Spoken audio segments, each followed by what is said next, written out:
First, the UK's economy is growing again, but it's pretty feeble, just 0.5% in the last quarter. It follows that unexpected drop of 0.5% in the final quarter of last year, which was blamed on the bad weather.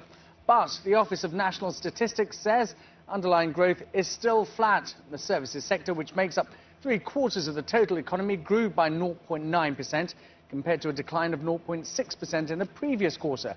Industrial production, which includes manufacturing, mining and utilities, grew by just 0.4%, half the figure of this time last year. However, the construction sector decreased by 4.7%. Mark Ackroyd is commercial dealer at foreign exchange experts Global Reach Partners and joins us from our studio in the Gherkin. Good morning, Mr. Ackroyd. Thank you for joining us. First of all, let's get your reaction to the GDP figures announced this morning. Well, it's definitely a step in the right direction for the UK. Obviously, we had that particularly poor figure for Q4 of last year that caught everyone by surprise. We can now see that certainly the weather had an impact in that. We're moving in the right direction. You've just pointed out there are still some concerns for the UK, and I don't think we're out of the woods yet. We definitely have further job cuts coming along. We've got austerity measures that haven't taken full effect yet, and we've got retail sales that have been, over the quarter, particularly poor. So I think that there's some room for us to improve still, but at least we haven't seen the double-dip recession that everyone was fearing. Some sectors particularly badly hit, like construction, down 4.7%. Yeah, absolutely. I mean, the weak pound, I'm sure, has contributed to that.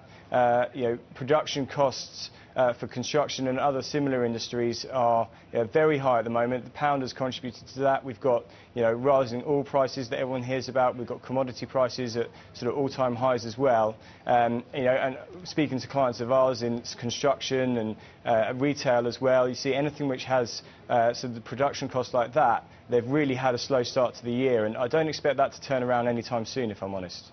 The ONS said these figures were pretty much in line with market expectations. Is this what the city and the markets were expecting? Is it too early to see how they're reacting to these figures? Yeah, expectations were sort of between 0.5 and 0.6%, so very much in line with that. There's been a little bit of reaction, particularly, as I mentioned before, the pound, and the pound has been up this morning post the figure. I don't expect, looking longer term, this to have too much of an impact in terms of the markets. And what analysts will look at is what this means in terms of interest rate policy by the Bank of England. I actually don't think it's going to have a huge impact with that. Inflation, although very high, actually started to fall slightly last month. And we've seen positive growth, but still, I think we need some stimulus in the economy. So I don't see them increasing interest rates in the near future.